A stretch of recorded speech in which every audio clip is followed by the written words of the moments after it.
What's up, ladies and gentlemen? Johnny Mack here. Just wanted to give you a heads up that if you are looking for a community that is open to discussion as far as mentorship, conservation, the wild, becoming a better person, and all of that, there is a group for you on Facebook, and it is called Soul Seekers.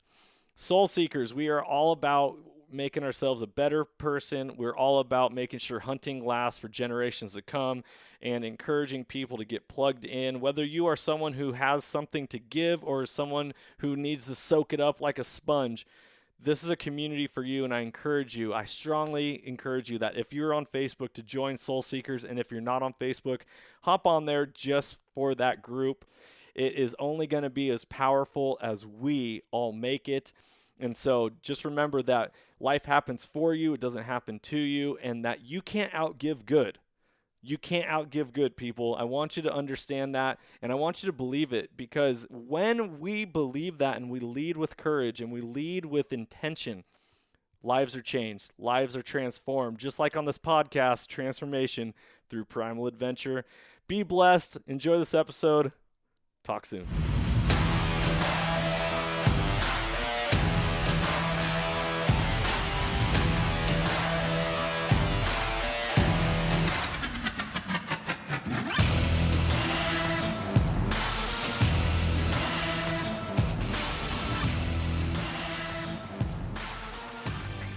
Welcome, ladies and gentlemen, to the Soulful Hunter Podcast. I'm your host, Johnny Mack. Through this podcast, I'm on a mission to transform lives through primal adventure and to spread my mission of mentorship as conservation.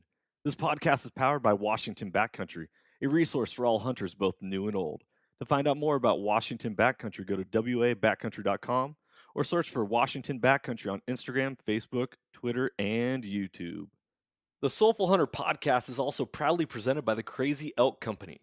Based out of the state of Washington with products made in America, they are providing solutions with gear to problems you didn't even know you had. Their tag wallet is one of those solutions, and I had the pleasure of using it on all of my hunts this last year, and it is now a mainstay in my kill kit. The tag wallet is a water-resistant zippered pouch that comes with its own reusable zip ties to safely and securely store your notch tag for quick and easy access. For more information, go to crazyelkcompany.com and use the code SOULFUL with a capital S to save 20% at checkout. Be blessed, everyone, and as always, stay soulful. This podcast is also proudly brought to you by OnX Hunt. When I first got into hunting, I kept hearing all about public land and different access and how to find different locations to hunt. I was like, well, how are people even identifying all this stuff? Well, sure enough, I came across the number one hunting GPS app, and that is OnX Hunt. If you guys want to get better at hunting and go deeper into your scouting, OnX Hunt is the number one GPS app for that. Join the millions of hunters who trust OnX Hunt to find more game, discover new access, and hunt smarter. It was a game changer for me, and I know it's going to be a game changer for you if you've never used it. If you have used it, you know the power that it holds.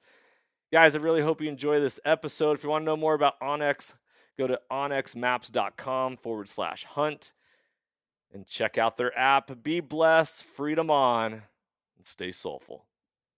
Ladies and gentlemen, welcome back to another episode of the Soulful Hunter Podcast. I'm your host, Johnny Mack, and today we are doing a story from the season, a success story of a brand new hunter and his journey of notching a tag that has been one long time coming, or maybe even short time coming, based off of what you're going to hear today. Today, I'm joined by David McDaniels from the great state of Texas. David is someone who I connected with through social media back in February as he commented on one of the podcasts I released with TJ Pace, all about hound hunting, bear hunting with hounds, I believe was the episode released back in February. Been following along with David, and here we are recording a podcast. He just returned back from the state of Montana on a spring bear hunt. We're going to hear all about that. David, how you doing, brother? Thanks for joining me. I'm fantastic, man. Doing very well. I definitely appreciate you having me. Excited to be here. Dude, it is always a great time to get together, record a podcast, and shoot the breeze, my man. Dude, you went to Montana on a spring bear hunt. Was I that did, man. was that just like the time of your life? It was absolutely incredible. I mean, it really, I've been back for a couple of weeks now, and it still feels really fresh. I had an incredible time. It's gorgeous country, man. I'd never been that far north, and they call that area Big Sky Country for a reason. It was stunning. I love it. I love it. Well, I want to hear all about the hunt, but I actually just did my very first out of state spring bear hunt. Listeners, if you've been following along on this podcast for quite some time, you would know that my hunting journey is relatively newer, but I'm actually one upped by my man David today because, Dave, how long have you been hunting? My hunting journey started 2 years ago this summer, actually, just by throwing up a deer stand on some family land in Oklahoma 2 years ago. And what was the inspiration? Why did you all of a sudden be like, I'm going to start hunting? Was it in your family? Was it what spurred it on? Man, not at all, actually. I'm a first generation hunter. I was born and raised. My dad's he's a northerner. I don't know if Yankees proper or not, but he's from up north, and he was a basketball player. I was raised an athlete, um, and took basketball really seriously for a long time, and then kind of a whole lot of things happened in my life 3 years ago, um, including, I mean, I went through a really heavy season of depression, anxiety, was going through a lot with my business and my personal life. Got into some therapy, and then I also got injured and hurt my knee. And my doctor told me that basketball had taken my knees and it was time for me to find something else to do. And my therapist said I needed a break. And so those things, coupled with a couple other circumstances, took me into the woods. And I really had no idea what I was getting into. And really, similarly, I think to your story, man, it's been a really transformational journey for me. It's been absolutely incredible to go from having no idea what I was doing, throwing up a deer stand right in the middle of a pasture, to becoming really passionate about both hunting and conservation, and now bear hunting. So it's been a wild ride the last couple of years. I love it. So, if you could spur or not spur, if you could put your finger on one thing that you're like, I want to hunt. What was it? Was it you just needed to get your mind off of basketball? Did you be like, I need to learn how to do some self-reliance and take care of stuff? What really hit home with you on that one? Well, so I mean, I grew up in East Texas. My family moved a ton. I say that I spent the majority of my formative years here. We did live in the Dallas area for a while, but I grew up around hunting culture. My little brother hunted some. I have lots of friends that hunt and fish.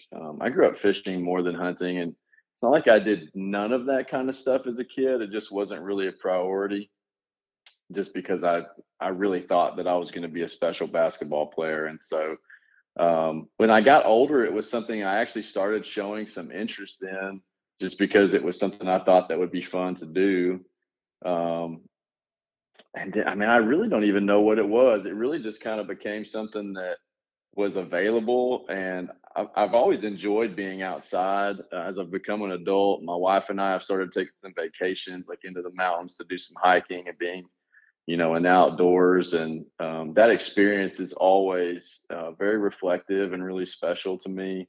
I'm a Jesus follower, so being outside, I always feel like it just makes me feel closer to the Lord. So hunting just kind of was an extension of that. And then to let you in a little deeper, I guess, that summer, the ground that I hunt on in Oklahoma belongs to my wife's grandmother, who I lovingly refer to as Granny. And her husband passed away some years back, and then her sister that lived with her passed away that summer as well.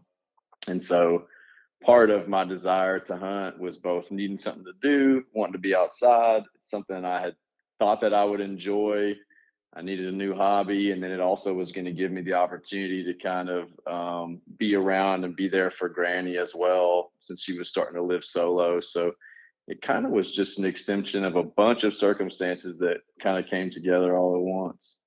Man, I love it. So did you end up picking up a bow first or a rifle or what was the go-to?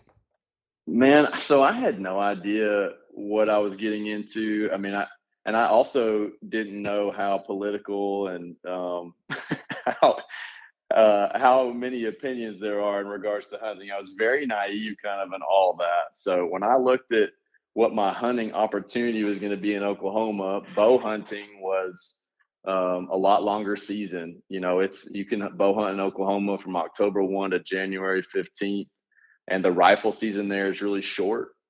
It basically lasts like 2 weeks over 3 weekends. So it starts one weekend, runs that weekend, the next weekend, and another weekend, like right around Thanksgiving, and it's over. So I wanted to be able to spend some more time in the woods, but I also knew that grabbing a compound bow and just trying to go after it was probably not going to allow me opportunity for like a super ethical kill, because I just didn't think I'd have the time to dedicate to master it and get comfortable. So I actually started off with a crossbow, which I know is not super popular now. At the time, I just thought it was cool, you know. Dude, it is cool, bro. It's Yeah, like, yeah. come on, man. Don't hate on yourself from the get-go. Well, no, I mean, it's like I said, I mean, at that time, I was just super excited to be outside, man. I was like, super excited for the opportunity to learn. And again, I really didn't know what I was getting into. I just thought I was going to get out there and, um, you know, just learn and have fun. And I primarily hunt with a compound bow now, but that first season, I had a crossbow and I really enjoyed it. I killed 2 deer that first season, and had a great time. What were you using as your resources to learn how to hunt? Where were you going for your information at this time? Man, so I do really love what you say about how mentorship is conservation, because one of the things that I guess kept me from being able to hunt and really, when I got to an adult age where I wanted to and started trying to, is I didn't really have anybody who was willing to teach me, and I didn't have any family who was doing it. And so, but I also, I guess, ironically, like, never thought at the time to turn to the internet to learn how to hunt. That just at that particular time seemed like it wouldn't be where you would, you know, find that information. But I did. So I Googled it, you know, like, hey, how to deer hunt. And I found Mark Kenyon's Wired to Hunt podcast through the Meat Eater Network. And I learned a ton about deer hunting from that, and then just trying to get out in the field and learn it. So that first season, I didn't really have a lot of boots on the ground type help. There was a farmer that lives across the road from Granny's that's a career hunter, and um, he offered a little help, but he's become a friend, you know. But he's also like a very hardcore hunter. Like, we're hunting the same deer, so I'm going to offer you a little help, but not too much help, kind of thing. So Yeah. but yeah, so I mean, I really, and then once I found Mark Kenyon's podcast, I mean, he referenced being on Instagram. I actually was off social media for multiple years, and I got back on Instagram, ironically, just to start following him. And then I found a lot more hunting resources and people to follow, including yourself, you know, over the last couple of years. And so after that first year, I don't really know what changed. Maybe it's one of those things where when people see that you're willing to put in the work and get out and try to learn, after that, I really just ended up coming into some strong relationships that have really helped me over the, I guess, year or so since my first hunting season. So I have a lot of relationships now and hunting friends. That I've actually been able to travel the country. Obviously now, last year I made friends with a couple of guys. I ended up hunting in Texas on some land I got access to, in Oklahoma on family land, and then I also made 2 trips to Nebraska last fall as a part of a hunt swap for some. We do a lot of hog hunting locally now on some land I've got access to, and so we swapped hunts where a farmer from Nebraska came down to hunt feral hogs with thermal rifles that we've got, and then he allowed us access to his farm to hunt whitetail. So um, Dude, that hunting is sounds like a something I've blast. dealt. Yeah, man, it's. I know we're here to talk about my bear hunt, but I mean, I really have. I mean, I'm kind of an all or nothing type person. You know, when I decide to do something, I kind of jump head first in, and that's definitely been my experience with hunting. And Not only has it brought me a lot of joy personally, it's brought me a lot of time outside, which has really helped me kind of find peace again in my life as a piece of the puzzle of finding rest, but also just a ton of really cool relationships and open doors, man, that have been really exciting to be a part of the last couple of years. So Dude, I totally agree. 100% why I originally created Washington Backcountry was because I needed a community of support. I didn't know anyone that hunted.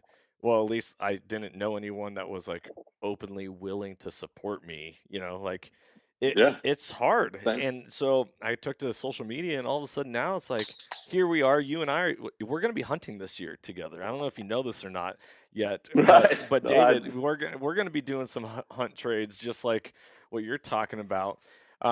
Man, brother, this is an amazing story and something that I want to get you more involved with what I'm doing. You're a soulful dude, and you're someone that is living that concept and that mission of mentorship as conservation. I really appreciate that. So one of the things, and we're going to segue here because this could be like a Joe Rogan podcast where we could keep this running and we could rolling just keep. I could forever. talk about it all day. Um, but I want to highlight your successes. So first off, I've been hunting. Let's see here. I got my hunter's safety when I turned 30, but I didn't start hunting like other than one weekend. I was coaching high school football, and I would just kind of randomly go out thinking it was like deer, like you go deer season with a modern rifle in the state of Washington. I just walked through the woods. I'd never even seen any animals. Well, it wasn't Yeah. until 2017, so that was 5 years ago, that I shot my very first animal, which was a black bear, and that kicked off Oh, nice. everything, everything. So um, from there, I was hooked, and it took a lot to learn. Well, I have yet to hunt out of state until this year because I didn't want to hunt out of state and be like, well, I need to figure out how to hunt my own state first before I can go to other states and pay for expensive over the counter tags and all this stuff. Here Mm. you are, 2 years into your journey, but coming from Texas, it's a little different. You automatically have to start looking for out of state tags if you want to hunt certain types of species without paying giant private land prices. Right. So, so was it pretty intimidating to be like, okay, I'm going to go to Montana for spring bear, or what was your process of going through that and breaking it down? And who were your buddies that you ended up hunting with? Man, so it was a really interesting journey from where I started to where I ended up on this bear hunt. Um, I actually originally was going to try to go after bear almost immediately. I told you I was kind of a big fan of the meat eater stuff. I saw Clay Newcomb on Meat Eater a couple years ago talk about hunting bears, and I was like, man, that sounds really incredible. And obviously, at that point, I had only ever even thought about hunting deer. And my first iteration of a bear hunt was going to be bear in Colorado last fall, which we ended up swapping out for that, ended up not doing in lieu of that Nebraska hunt. Well, I told you we did a hunt swap with these guys from Nebraska, and they were wanting to actually start hunting bear for the first time this spring as well. And we'd become friends with them. They were actually some younger guys that were kind of in the process of inheriting some farmland and all that kind of stuff. And so they were actually younger than us. And they were like, hey, we're going to be in Montana next spring. If you guys want to come, that would be awesome. So I was like, heck yeah, man. I've been wanting to start hunting bear. That sounds perfect. And so I had committed to that trip, and then a lot of different things kind of fell through and changed. But from that time to now, through a series of pretty crazy events, I became friends with Brent Reeves from Reckless Drift Media, who has been involved with Bear Hunting Magazine for some years. He did a lot of videography and photography for Clay Newcomb, and they're just a few hours up the road from me. And I went to this March, just a couple months ago. I went up to the Backcountry Hunters and Anglers event that they threw in Bentonville, Arkansas. And while I was at that trip, Brent introduced me to a bunch of folks, and one of those people included Colby Moorhead. Love Colby, From awesome dude. Colby's an incredible guy. Just, I mean, and we hit it off. I don't know if you know, he's from East Texas. He's actually from right down the road from where I went to high school. and we're the same exact age, grew up in the same area, similar core values, and we hit it off. And his kind of as my spring bear plans were shifting, so were his. He had a hunt scheduled in Montana as well this spring that fell through. And so we just decided, hey man, let's jump in the F-250 together and we'll head north, and we're kind of thing. Um, so that's got that. It was absolutely intimidating at the beginning, just kind of trying to wrap my head around all that. But in the same way that before I did not have a mentor, all of a sudden I had somebody who had been backcountry hunting before, who had shot bear before, who had familiarity with the area and some people in that area. And it made all the difference in the world as far as really kind of being able to get a grip on what gear I did not need, and kind of where we were going to be hunting and how that was going to flesh out. So Colby, really took on myself and my hunting buddy that was local, my buddy Kelly, that had committed to going as well. And Colby also we actually took 4 guys, to Montana. So it was me, Colby, Kelly, and then Colby's cousin, KD, who's also from East Texas. So he took on the mentorship role for 3 guys who had a total of 0 hours of boots on the ground bear hunting. Dude, can I just pause it for a second real quick? So your Yeah. spring bear hunt you just returned from, you were with Colby Moorhead? Yes, sir. Man, listeners, before I hit record on this podcast, I just got done telling David I do not believe in coincidences and that everything happens for a reason. Brother, I have been hearing and talking with Colby about his spring bear hunt out in Montana. And him and I have been in the talks about connecting on a hunt for this coming year as well. And here you are saying you were with Colby Moorhead from Bear Hunting Magazine, and he's also been a guest on my podcast. I'm just like, what the heck, man? I even told him I was going to write an article and make it on the cover of one of the editions coming out about my spring bear hunt. But here you are, you big stud. You might. I hear you're writing an article for an edition coming up soon as well. So sorry about that. Serendipitous. Here I am. Like never met you in person, but the stars are aligning and all these connections are happening. I'm like, okay, see, you and I, David, were meant to be in community and connected. So I can't wait to hear more. Keep it going. Sorry about that. No, yeah, you're totally fine. No, it really is wild, man. Just the number of things that came together, and like you said, and I believe, man. I believe in that things happen with purpose, and so all of these things kind of falling in line. It really is special, and it really is cool, and it's exciting. So we loaded up, drove 30 hours, Southwest Montana. I think we weren't just a hole too far from where you were hunting. You were in northern Idaho, right? I was, without giving it away, I was more in like central Idaho. I was Sure, close. no problem. No, Yeah, I don't need close. specificities. No worries. I don't play that game too often, anyways. I was more within a couple hours drive of Boise. Yeah, yeah. So we shot up there. We had the luxury of really kind of being able to make that hunt whatever we wanted. Colby has some friends up there that have a cabin, and so we landed there kind of middle of the night. We left on Monday night, the 9th, got there kind of middle of the night Wednesday. We crashed a little bit. We had actually crazy weather on and off throughout the whole trip, which from what I understand is pretty status quo for what the weather has been like up in that area this spring. Everybody said it's been unnaturally cold. There's been lots of extra snow, all kinds of stuff, and we definitely had that experience. So we punched out, the 4 of us, that Wednesday afternoon to go set up camp. And man, the entire time that we were there, and you're from the north, you're from that area to where, like, I don't know, just the big skies and everything just seems. It's funny because we say everything's bigger in Texas, but I came back and literally just thought, how does the sky feel bigger in Montana than? It's the sky, it's really wild. but just the landscape is stunning the whole time. But we also just had a really incredible experience. We saw bears pretty much every day, straight away. I mean, we got there. We had a 4.5 mile hike up to camp. I think we had a 1,500, a couple 1,000 foot elevation gain. So I mean, it was a pretty serious hike when you got a full pack, but we made the trip. But on the way up there, we immediately saw our first bear. We saw a beautiful big black bear with a cinnamon yearling cub. We watched them feed for a while on the way up, and then we got up there, got camp set up, and then we saw another bear immediately at the top of the ridge. But it was already close to like 8:30, which um, here it's not staying light as long as there, but their shooting light doesn't end till like 9:30 p.m.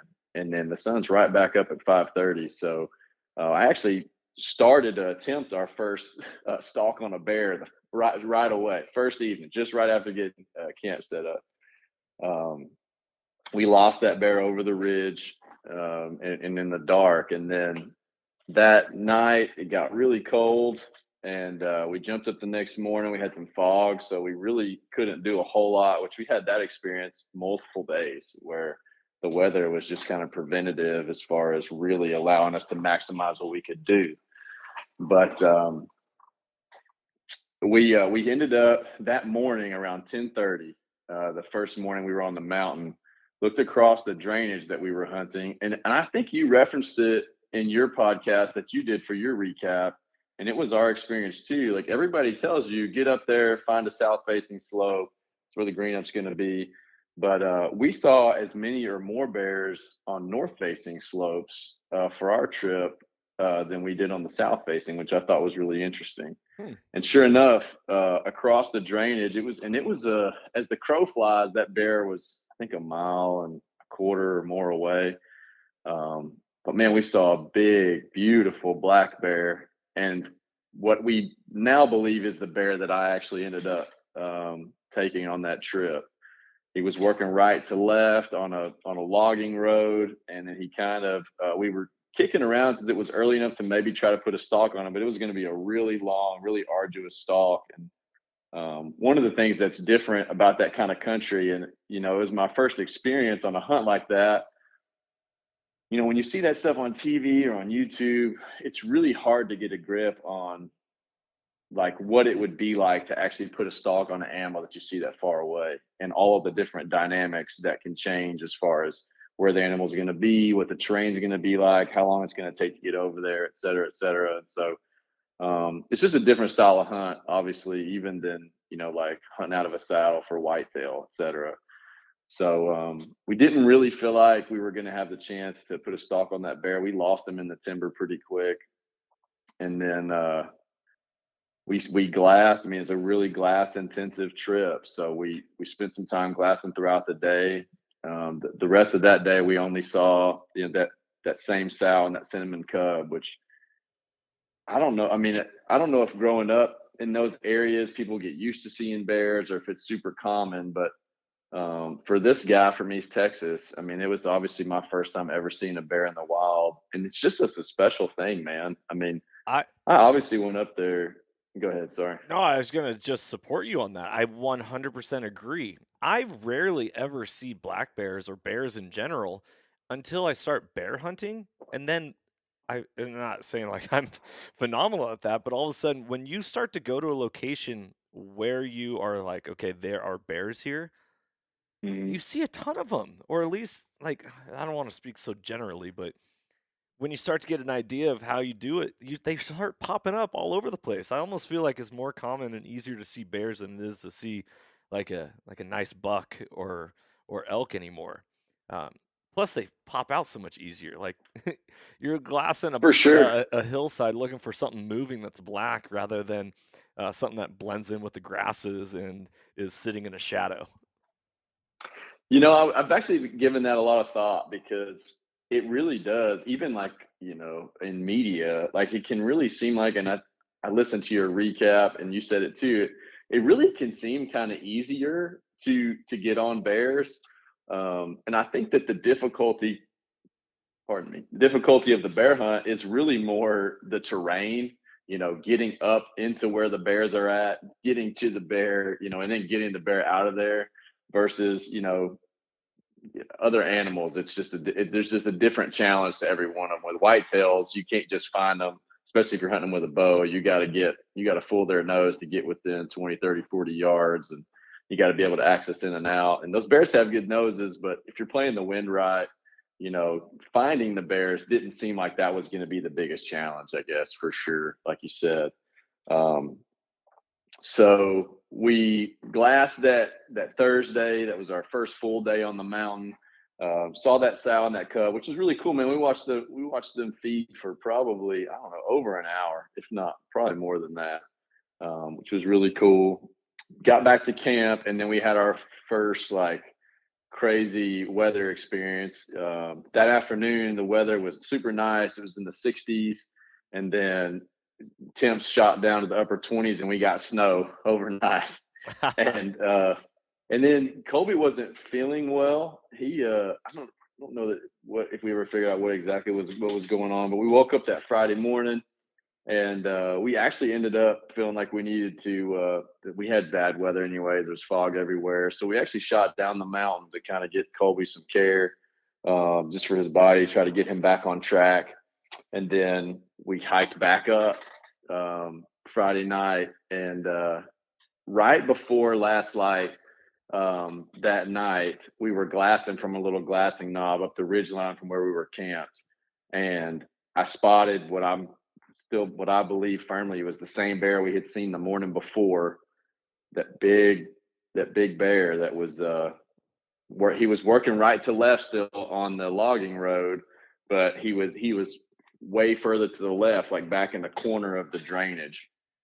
And there was enough light that I considered trying to hustle up and potentially go and try and put a stalk on him, but it was going to be pretty dicey. And my hunting partner Kelly, that I was hunting with most of the time, we had mostly split up into two groups, with Colby hunting with his cousin and me and my buddy Kelly going. He said, "Hey man, let's just punch out first thing in the morning. Let's get an early start. We're ready for an all day sit. We've seen that bear 2 days in a row now, and I bet we'll have a chance at him tomorrow." So that's what we did. We crashed that night.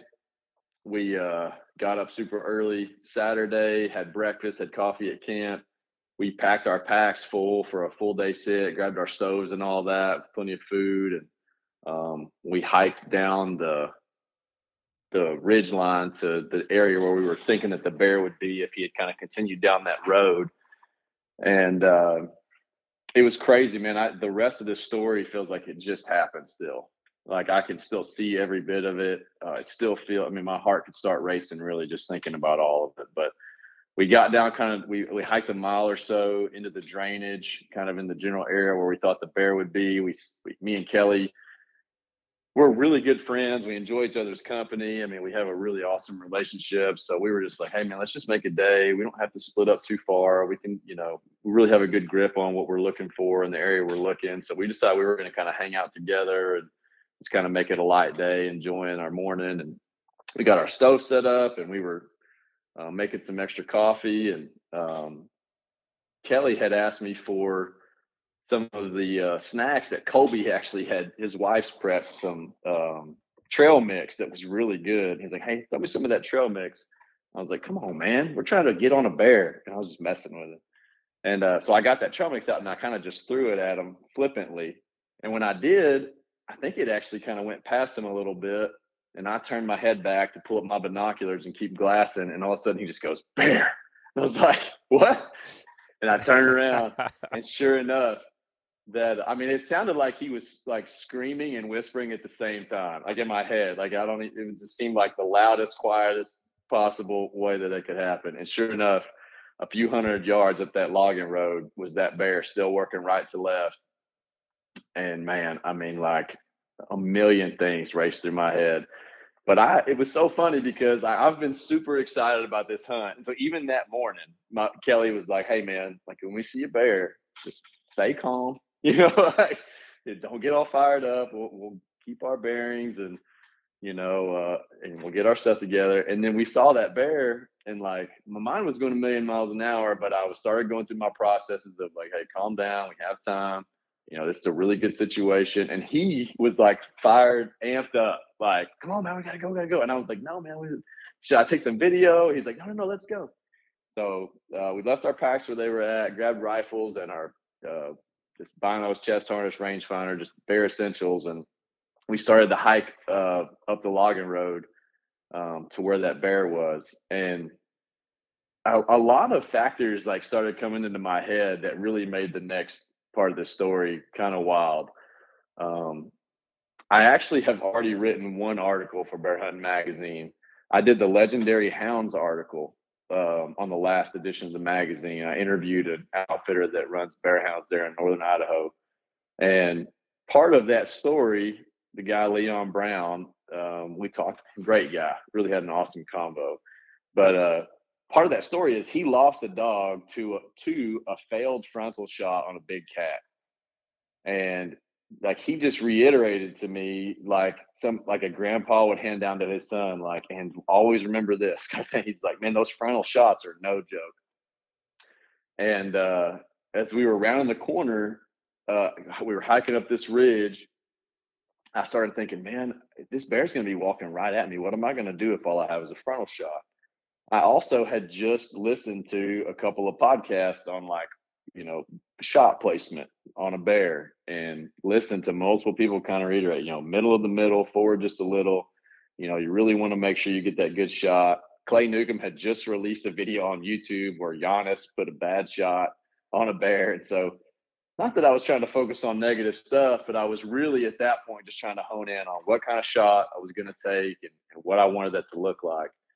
And the situation ended up being, so on a mountain, obviously it's not just like a clear path. There's lots of ebbs and flows where it ebbs in and out of the mountain. And so we're kind of rounding this corner on the left side of this ridge. And it was such to where the logging road kind of dips left into the mountain and then kind of loops back right around to the right. And so we round this corner and that bear was right there, probably at about 125 yards, 130 yards. And he was broadside. And one of the things I think you guys said on your podcast yesterday that I will reiterate right here is as much as you can, if you're going to do a hunt like this and you're inexperienced, just try to get a really good grip on your gear on every situation. Make sure you feel good on how exactly you're planning on, taking an animal, how your bipod's going to work, what your setup's going to be, because all of a sudden I've got a bear, 130 yards from me, and it's you take it in the moment, right? Like it's everything is kind of brought onto this moment, and you're also I was like in awe of this beautiful animal, and so I start trying to get set up, and my bipod starts giving me fits, and like I'm trying to get to where it's to where I can get my shot the way that I want it to, and obviously right at this moment the bear is like broadside. Well, then he kind of starts to move around, and I just can't get to where I'm feeling comfortable with the shot when in the moment. And so then that bear kind of works into the dip, into the mountain to where I can't see him anymore. And he's coming at us on this road. And so now in my head, I'm finally set up and I'm like, this bear is about to round this corner frontal. What am I gonna do? And sure enough, like I'm set up, I've got my scope right on where I think he's gonna land, and I'm just hoping and praying that he kind of pokes out of this corner and maybe just feeds broadside on the road like he was doing when I first saw him. But no, so he rounds the corner at like 75 yards, and I can still see it like it's happening right now. I'm looking at him through my scope, and he just looks directly at me and Kelly. And I couldn't help but even just feel like in the moment, like this is so different from anything I've ever done because well, it's like you can see the bear thinking about what he's going to do versus any other animal I hunt in this area. The second they see you or sense any kind of threat, they are gone. A whitetail is going to turn and run immediately. A hog is going to run. Coyote. I mean, anything that that I'm hunting in East Texas, there's no like thought process or but this guy just looks like he's king of the mountain, like he's going to decide what's going to happen next kind of thing. And and I'm nervous about this frontal shot. I'm like, man, I don't want to take this shot. And my buddy Kelly's right behind me, and he's going, shoot him, shoot him, shoot him, shoot him. He's like, come on, it's fine. And we had been talking about like, man, I don't want this frontal shot. And so, man, I was nervous and I didn't like my shot, and he was telling me to shoot. And so I shot anyway, but I missed. I mean, I pulled my shot just in a hurry because I was, just wasn't feeling. But Yeah. that bear did not move. So I'm at 75 yards. I shoot at this bear and miss off to the right, like high right, and he just stood there. And I racked another round, and Kelly said, "David, just take the shot. It's fine." And so I point it right at his chest, and I go to squeeze off. And just again, man, it just seemed like the Lord just worked it out for me, because as soon as I went to pull that trigger, that bear started to turn around. I cracked off a round right at him, and he turned just to where that bullet, he was basically, I guess, broadside or right at broadside when he turned, and I shot because it double lunged him. And he literally just kind of tried to scoot, and he fell dead right there. Wow. So I say he fell. He ended up tumbling down the mountain, and again, and what could have been a huge challenge, there was literally just like a bear-sized crevice about 60 yards down from that logging road, to where if he hadn't have got snagged right there, he literally would have tumbled. I don't even know how far, but he literally just kind of fell into this little crevice that had a log sticking out that prevented him from rolling over the log, and he was right there. And Wow. so Did you get to hear him death moan? I did not, but I had earplugs in, and so I don't know if that was preventative for that.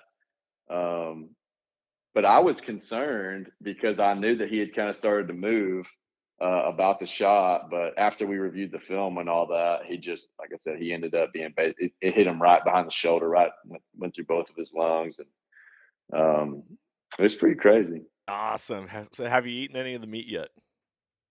Man, I have, yeah. So I actually haven't prepared any of the back straps yet. I had a little bit of summer sausage made that turned out delicious. I've had some of the ground, and we're probably going to do some fried back straps the next couple of days at the house. So Did you uh did you mix it with your hogs that you're shooting down there in Texas? Or what did did I? yeah, for your sausage? Are you gonna mix it up with some whitetail and some hog and do a wild game mix? Man, so I do have the pleasure of having a couple friends that when they're available, they've got the processing stuff.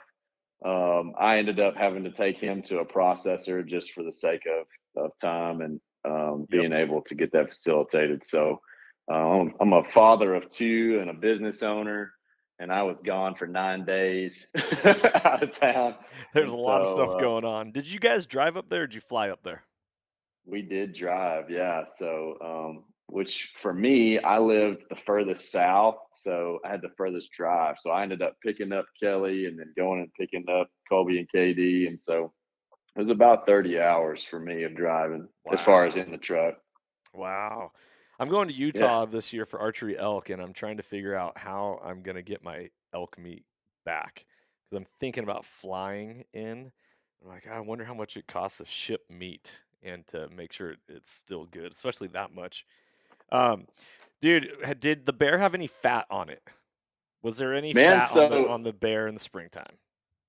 so it was one of those things where kind of everything felt like the exception to the rule, man. It was almost just like you said, it was serendipitous. The whole thing, just the way it all came together. The bear had way more fat on it than anybody would have guessed. Everybody says a spring bear is going to be really lean. We were able to grab a decent amount of fat off of him. He was a really beautiful color phase bear. He was like a dark chocolate, the big white crest on his chest. He was a mature boar.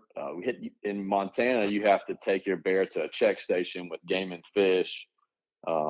They pull a tooth for aging and just do an inspection of the hide and check the sex of the animal. And so the guy just said that it was like a once in a lifetime type bear.